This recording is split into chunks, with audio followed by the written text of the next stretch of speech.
Olá, boa noite. Está começando agora o programa Vaticano News e hoje você vai ver a reflexão do Papa na Casa Santa Marta.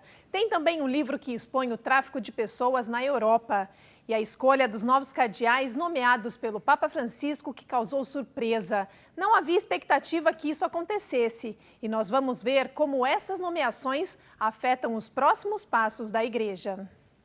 O Papa Francisco, mais uma vez, chamou a atenção do mundo todo com suas escolhas dos novos cardeais. Nós destacamos alguns pontos para entender o impacto que essa decisão terá sobre a Igreja Católica. Com as escolhas para novos cardeais, o Papa também está delimitando o perfil do seu sucessor. Eles não só vão ser eleitores no próximo conclave, como podem ser escolhidos como o próximo Papa. O Papa quer que o colégio de cardeais seja o mais internacional possível. Os cardeais nomeados por ele durante o seu pontificado refletem suas intenções. O colégio é muito menos europeu e mais uniformemente distribuído entre as nações do mundo. Desde 2013, o número de cardeais eleitores da Europa e da América do Norte diminuiu.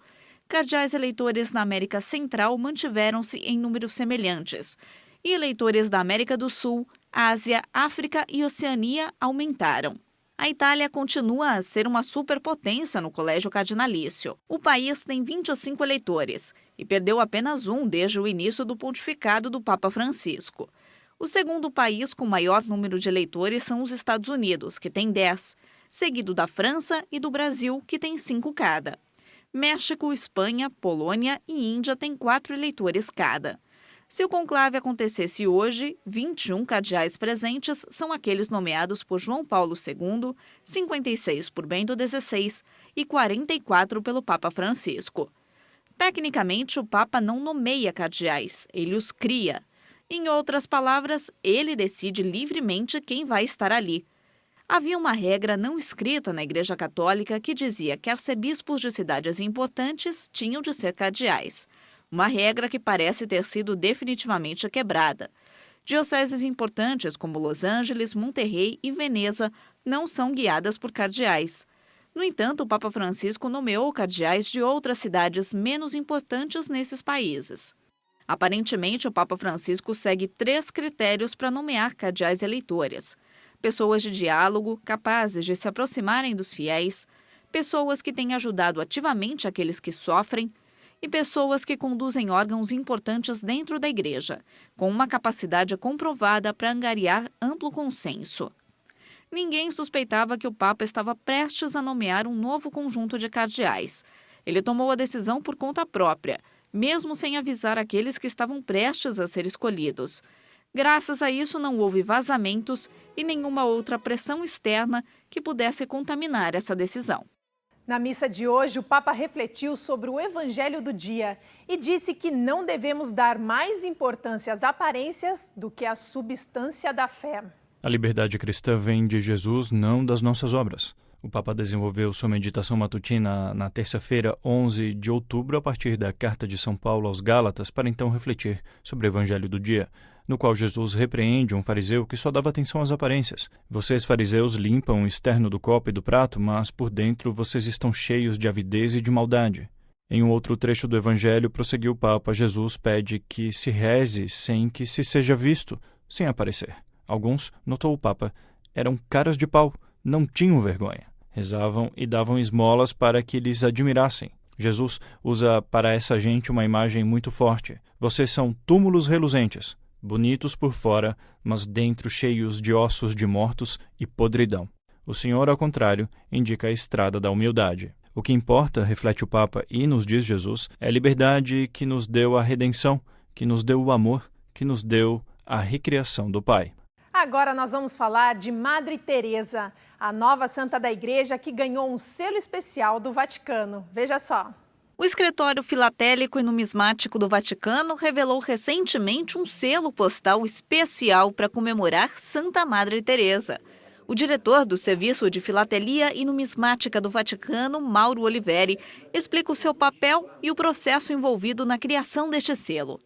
O processo de fazer um selo postal depende da tipografia. Existem várias formas de reproduzir graficamente o selo. No momento, estamos usando a tecnologia que temos disponível. Também trabalhamos com um estúdio de design gráfico que é próximo ao nosso escritório.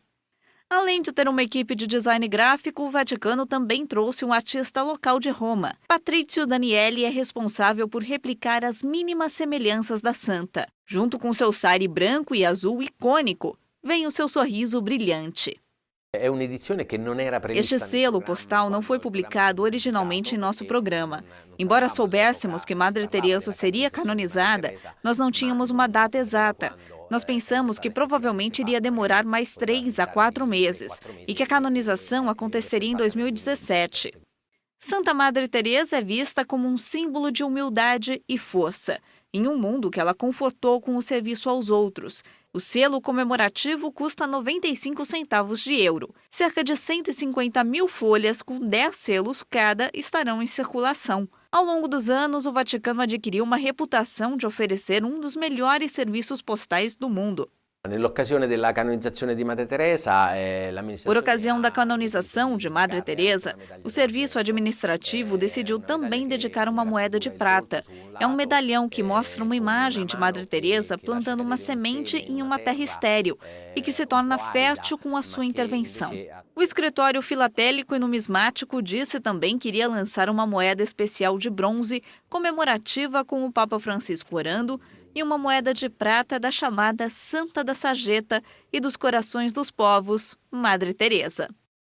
Um livro expõe o maior negócio ilegal na Europa, o tráfico de pessoas.